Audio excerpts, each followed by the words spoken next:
True Reddit horror stories from night shift workers. There's something about the world after midnight.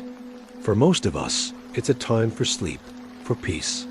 But for the people working the night shift, that silence can be deceiving. The emptiness can feel like it's watching you. That constant feeling of being out of sync with the world can really start to mess with your head.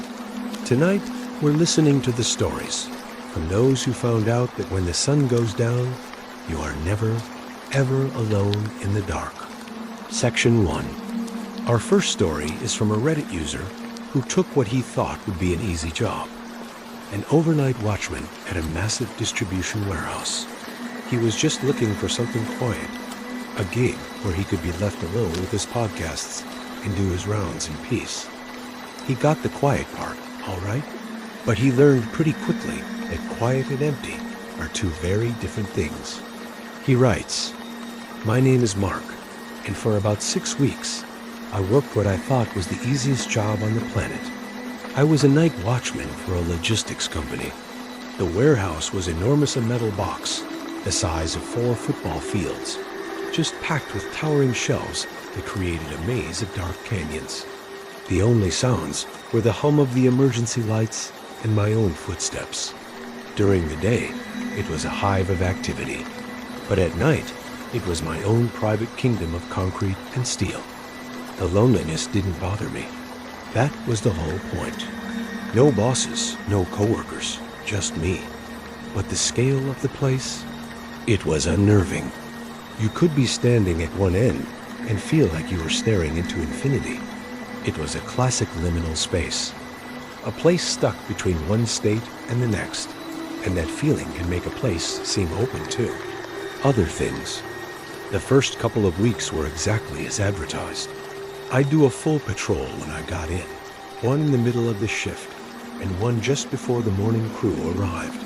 The rest of the time, I'd just sit in the small security office near the loading bays, watching a bank of 16 grainy, black and white monitors showing me nothing but empty aisles. The first strange thing happened about 3 weeks in. It was a sound. I was in the office, feet up on the desk, when I heard this distinct scraping noise over the intercom, which was always on. It sounded heavy, like someone was dragging a wooden pallet across the concrete floor. I checked the monitors, cycling through the cameras. Nothing. Every aisle was perfectly still. I just chalked it up to the building settling, or a weird echo from outside. A few nights later, it happened again. This time it was louder, more insistent. A long scrape, followed by a loud thud, like the pallet had been dropped. I scanned the cameras again, my eyes darting over every corner. Still nothing. Just motionless boxes and silent machinery. I couldn't shake the feeling of unease, though. The sound was too specific. The next week, the sounds changed. I started hearing what could only be footsteps. Not from the main floor, but from the second-level mezzanine, an area they used for storage overflow. It had a metal grate floor, so every step up there had this unique, ringing echo. The steps were slow, methodical. A heavy tread, just pacing back and forth, right above my office. This time, I was genuinely spooked. My heart was hammering against my ribs. Policy was clear. Never assume the building is empty. Call the police. But I was the only one there. If I called it in and it was nothing, I'd look like an idiot. So I did what every character in a horror movie does. I went to check it out myself. I grabbed my heavy maglite and stepped out of the safety of my little office. The main warehouse floor was cold, the air thick with that dead silence. As I walked toward the steel staircase leading up to the mezzanine, I kept my eyes fixed on the grated floor above me. The footsteps had stopped the second I'd opened my office door. "Hello?" I called out. My voice sounded so small in that immense space. "This is security. Is anyone up there?" Only the hum of the lights answered. I started up the stairs, each step a loud clang that just announced where I was. The mezzanine was even darker than the floor below. A maze of cardboard boxes and old office furniture. My flashlight beam cut through the dark, casting these long, dancing shadows. I did a full sweep. Nothing. No forced entry, no open doors, not a single footprint in the thick dust that coated everything. There was no one there. And yet, as I stood there, I had the undeniable skin-crawling sensation that I was being watched. I retreated to my office, all my bravado gone, replaced by this cold knot of fear in my stomach. I spent the rest of my shift glued to the monitors, especially the 2 cameras aimed at the mezzanine. I never saw a thing, but that feeling of being observed never left me. The climax came on a Tuesday. The night started quiet, but around 2 a.m., the noises began again, this time with a terrifying new element. Faintly, through the intercom static, I could hear a voice. It wasn't clear, just this low, guttural murmur. It sounded like someone talking to themselves. Then, on camera 7, which pointed down aisle 12, I saw it. A shadow detached itself from the other shadows between the shelves. It was tall and unnaturally thin, and it moved with a jerky, disjointed gait. This wasn't a trick of the light. It moved with purpose. My blood ran cold. The figure was moving away from the camera, deeper into the warehouse, and I just watched, frozen, as it vanished into the darkness. My hands were shaking. I rewound the footage. There it was again. A dark shape, moving in a way no person should move. This was real. I wasn't just hearing things. Against every single instinct in my body, I knew I had to see what it was, or at least where it went. I grabbed my flashlight and a tire iron I kept under the desk and crept out of the office, toward aisle 12. Every little noise was magnified. The sound of my own breathing, the soft scuff of my boots. I reached the aisle and peered down the long, dark corridor of boxes. It was empty. But at the far end, something was wrong. A large wooden crate that I knew for a fact had been sealed shut was now open. Its lid was pried off and set neatly on the floor beside it. My light trembled as I pointed it inside the crate. It was filled with old, rusted machine parts, gears and sprockets and twisted metal. But they weren't just tossed in there. They had been arranged, deliberately. They were forming a strange, complex, almost anatomical shape, like the skeleton of some impossible creature. And then I heard it, from the aisle right next to me. That scraping sound. I killed my light instantly and ducked behind a stack of pallets, peering through a small gap. I thought my heart was going to explode. The sound grew louder, and then the figure from the camera emerged from the end of the aisle. It was tall, maybe 7 feet, and skeletally thin. Its limbs were too long. Its joints bent at all the wrong angles. It wasn't wearing clothes. Its body was a patchwork of shadow and something else, something that didn't reflect the light. It was dragging another crate. With a soft grunt, it heaved the crate next to the open one. It pried the lid off with its long, spindly fingers, revealing more rusted parts. Then it began to work. It reached into the crate, pulled out a gear, and with meticulous care, added it to the sculpture in the first box. I was watching it build something. This thing was working the night shift too. It was scavenging, collecting, and assembling something in the dead of night, in the heart of this silent warehouse. I didn't scream. I didn't move. I just watched for what felt like an eternity, hidden in the dark, my mind failing to process what I was seeing. This wasn't a ghost or some random intruder. This was something else entirely. Something that had its own strange work to do in the lonely hours of the night. I finally found the strength to move.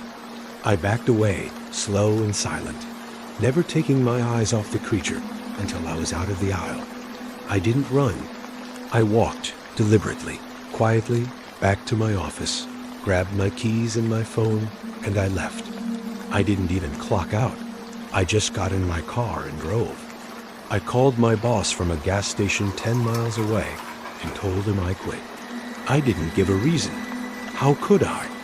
I don't know what that thing was, or what it was building, but sometimes, when I'm up late, I think about that cavernous warehouse, and I know with absolute certainty that it's still in there, working.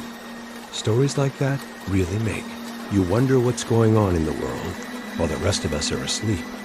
Have you ever had a scary experience working a night shift? That feeling you aren't alone in an empty building? Let me know about it in the comments. And if you're enjoying these stories, do me a favor and hit that like button and subscribe. It helps more than you know. Section 2. This next one comes from someone who worked security at an old factory in Detroit. It's a perfect example of how technology, which is supposed to give us a clear view of the world, can sometimes just make things much, much creepier. He wrote, "My job was to watch the cameras covering a mostly defunct auto parts factory. Most of the building was just empty space, a graveyard of old machines. One night, I was watching the main assembly floor when I saw movement on camera 3. It looked like a fast-moving shadow, impossibly quick, just zipping from behind one pillar to another. I figured it was a glitch, or maybe a big bird that got trapped inside. I did a physical patrol of the area, a long walk through that cold, echoing hall. I found nothing. All the doors were secure, windows were intact. I went back to my desk and kept watching. An hour later, it happened again. This time, the shadow darted right across the middle of the open floor. It was large and sort of humanoid, but it moved faster than any person could. I checked the recordings, going through them frame by frame. In one frame, there was nothing. In the very next, the shadow was there. In the next, it was gone. No blur, no trail. Just there, then not. I spent the rest of my shift with that feeling of being watched from every dark corner. I never saw the figure with my own eyes, only on the screen. It was a chilling reminder. Just because you can't see something doesn't mean it isn't there, hiding just outside the camera's view. Section 3. For our final story, we're going to an isolated gas station, a place a lot of night shift workers know all too well. These little islands of light in a sea of darkness are the perfect breeding ground for strange encounters. This was posted by a former late-night attendant. I worked the midnight to 7 a.m. shift at a gas station on a lonely highway. For weeks, the creepiest things I dealt with were tired truckers and weird electrical problems. The lights would flicker, the pumps would randomly reset, and the radio behind the counter would turn itself on, always blasting static. My boss just said it was bad wiring. One night, a massive thunderstorm rolled in and knocked out the power. I was plunged into total darkness, except for the little emergency battery light over the register. I followed protocol, locked the doors, and just waited. After about 20 minutes of total silence, I saw something that made my breath catch in my throat. Standing out by pump number 4, lit up for a split second by a flash of lightning, was the figure of a man. He was translucent, like an old piece of film, and the rain seemed to be passing right through him. He was just standing there, staring at the station. I immediately ducked behind the counter, my heart pounding. When the next flash of lightning came, he was gone. The power came back on about an hour later, but I spent the rest of my shift huddled in the back room, just watching the door. The isolation of the night shift can play tricks on you, sure. But what I saw that night wasn't a trick of the light or my mind playing games. It was a ghost, waiting by the pumps, a permanent customer on a road to nowhere. Conclusion: the night is not the same as the day. The rules are different. It's a time of isolation and vulnerability when the normal world seems to bend. For those who work the graveyard shift, the silence is often filled with things they can't explain, shadows in their peripheral vision, noises from empty rooms, and that unshakable feeling that they are not alone. Thanks for listening. If you have a story you'd like to share, you can find our Reddit page in the description below. Stay safe out there, and maybe check the shadows, just in case. True Reddit horror stories from night shift workers. When the rest of the world is asleep, a different kind of life begins for those on the clock. For some, the graveyard shift is peaceful, a time of quiet solitude. But for others, it's a slow, lonely descent into a nightmare. The darkness just has a way of twisting the familiar into something menacing, of turning an empty hallway into a stage for the deeply unsettling. These are the most disturbing stories from graveyard shift workers on Reddit who have faced it all, from what feels like paranormal entities to very real human monsters. The silence of the late hours can be a comfort. But what happens when that silence is broken by a sound you just can't explain? When you see something that really, truly shouldn't be there? What happens when you get that sinking feeling in your stomach and realize you are not alone? Story 1. The Midnight Watcher. This first story comes from a Redditor who was working the night shift at a rehabilitation facility. The job itself was usually pretty simple, mostly paperwork, and making sure the building was secure. The facility was in what you might call a rough neighborhood, so seeing strange people lingering near the front gate wasn't completely out of the ordinary. The rule was clear. Unless they were in distress or actively trying to break in, you leave them alone. Engaging with someone unstable was a risk nobody needed to take. In the main office, there were 2 security monitors. One showed a top-down view of the gate, and the other was hooked up to a doorbell camera. One night, while catching up on paperwork, some movement on the screen caught his eye.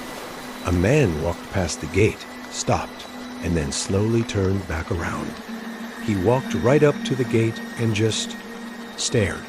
He stared directly up into the main security camera. There was something profoundly creepy about his gaze. His eyes looked hollow, almost dead, like he was lost in some truly awful thought. The worker, though unnerved, followed protocol and used the intercom to ask if the man needed help. He got no response. The man just kept staring, his lifeless expression locked on the camera. That alone would be unsettling.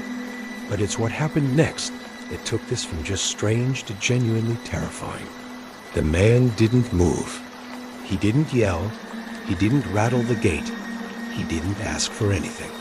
He just stood there, perfectly still, for 2 whole hours. For 2 hours, that dead-eyed stare was aimed right at the camera, a silent, haunting vigil in the dead of night. A strange quiet seemed to fall over the whole neighborhood, and the usual city sounds felt muffled and far away. That feeling that something was deeply wrong became impossible to shake. Finally, he decided he had to do a physical patrol, walk the perimeter, and double-check that everything was locked down. Outside, the facility's lights cast long, dancing shadows, and every corner looked like it could be hiding a threat. When he got to the front gate, he was half relieved and half terrified to find the area empty. The man was gone. He'd vanished just as silently as he appeared. The patrol continued around the building. As he reached the back of the facility, a faint sound cut through the silence. It was a soft, almost inaudible whisper. Straining to hear, the words became clearer, sending an ice-cold shiver down his spine. The voice, flat and emotionless, seemed to come from the darkness itself. It said, "Let me in." He froze, heart pounding in his chest as he scanned the shadows. There was nobody there. The voice repeated its plea, and this time there was no mistaking it. It was the whisper of something that wanted inside, something that had been watching and waiting for 2 long hours. He spent the rest of his shift locked in the office, eyes glued to the monitors, waiting for the sun to rise and praying that whatever was outside stayed there. The things that lurk in the dark aren't always ghosts. Sometimes the most terrifying monsters are the ones standing right in front of us. If stories like this give you that familiar chill, make sure to hit the like button and subscribe for more true horror. And don't forget to ring the notification bell so you never miss another trip into the nightmare of the night shift. Story 2. The Whispering Room. There's just something about hospitals, isn't there? Especially at night. They're places of such intense emotion, of life and loss, and you can feel the weight of that history hanging in the air long after the sun goes down. This next story is from a security guard at an outpatient facility, a man who learned that some rooms hold on to more than just medical equipment. His job was pretty straightforward. Do bi-hourly checks on a 12-hour shift, make sure doors are locked, and write up anything unusual. Most nights were quiet, shared with just a couple of nurses and a few sleeping patients. But on the nights, he had to guard the entire facility by himself. The building just felt different. Of course, there were stories. Old buildings always have them. One was about a patient who had passed away unexpectedly at the end of a long corridor. A heavy fire door in that hallway just had a habit of closing by itself. The guard would prop it open, do his rounds, and come back to find it shut. He even tested it one night, propping it open, walking a quick circle around the floor, and returning to find it closed again, almost as if someone unseen wanted their privacy. Another story involved one of the older nurses. Her son had tragically died in one of the rooms after a surgery. Before she eventually quit, she swore she could still feel his presence in that room. The guard always figured it was just her way of coping with grief, but he couldn't deny that whenever he passed that specific room, he'd sometimes catch a shadow moving out of the corner of his eye. But the guard's most terrifying moments all happened in a single, unassuming storage room. He hated this room, mainly because of its awful design. The light switch was in the dead center of the ceiling, which meant to leave, you had to switch it off and then find your way out in total darkness. One night, he was in the break room making coffee with his back to the open door. As he was looking for sugar, he heard the distinct sound of furniture being dragged across the tile behind him. He spun around, expecting nothing, and was met with the sight of an empty chair sliding a good foot and a half across the floor, all on its own. He left his coffee and went straight back to his security post for the rest of the night. His most frightening encounter, though, was still to come. It was late, and he was making his rounds down that same long corridor where the door always closed on him. He was checking the rooms when he turned and saw it. Standing in a doorway just 5 feet away from him was a figure, shrouded in white. It was indistinct, hazy, but it was undeniably there. He was so startled, he dropped his keys and flashlight, stumbling back into another room as his mind reeled. He didn't stay to investigate. He didn't need to. He knew what he'd seen, but it was the final chilling event in the storage room that truly cemented his fear of that place. He'd gone in to check if the back door was locked. He found the light switch, flicked it off, and was plunged into darkness. As he turned to leave, a voice whispered directly into his ear. It was a single sharp sound, S-H-H-H-H. He said he could feel the presence of someone right behind him, so close he could have reached out and touched them. He fled the room and didn't look back, just another night shift worker who discovered that in the quiet of a hospital, you are never really alone. Story 3, The Man in the Road. Our final story is from a guy who worked the graveyard shift at a remote gas station. This wasn't some busy 24-hour stop on a major highway. This was a lonely outpost on a dark, rural road, surrounded by miles of absolute nothing. The isolation was its own character out there, making every strange noise louder and every pair of headlights a potential event. For months, the job was exactly what you'd think. Uneventful. He'd read, listened to music, and served the rare late-night traveler. But then one night, a car pulled in that was different. It was an old, beaten-up sedan, and it didn't pull up to a pump. It parked at the far edge of the lot, away from the store lights. The engine cut, and the headlights went dark. He watched, a knot of unease tightening in his stomach. 10 minutes passed, then 20. The car just sat there, a dark shape in the blackness of the parking lot. He thought about calling the police, but what would he even say? That a car was parked? He decided to wait it out. Finally, A door creaked open, and a figure got out. It was a tall man, silhouetted against what little moonlight there was. He didn't walk towards the store. Instead, he walked to the middle of the empty road and just stood there, facing the gas station. His stillness was completely unnerving. He just stood there, watching. The worker locked the door. He could feel the man's eyes on him, even from that distance. An hour went by. The man still hadn't moved. The silence of the night was deafening. And then, the man did something that made his blood run cold. He slowly raised one hand and pointed. He was pointing directly at him. Suddenly, a pair of headlights appeared down the road. It was a large truck, rumbling through the night. The man in the road didn't move. He didn't even flinch as the truck barreled right for him. The truck driver must have seen him at the absolute last second, because the horn blared and tires screeched as the massive vehicle swerved violently, narrowly missing him. The truck fishtailed before correcting itself and speeding off into the darkness. The man in the road slowly lowered his arm. He turned his head, watched the truck disappear, and then his gaze snapped right back to the gas station, right back to the worker. He stood there for another few minutes, like a statue in the middle of the road, before turning with an unsettling calm, walking back to his car and driving away without ever turning his lights on. He never saw the man again. He never found out who he was or what he wanted, but he never forgot the feeling of being watched from the darkness, or the sight of that silent figure in the road who was willing to stare down a speeding truck just to hold his ground, to continue his silent, terrifying watch. It's a stark reminder that when you're the only light for miles, you never know what kind of darkness you might attract. Conclusion: the sun comes up and the night shift ends. The world goes back to normal for most of us.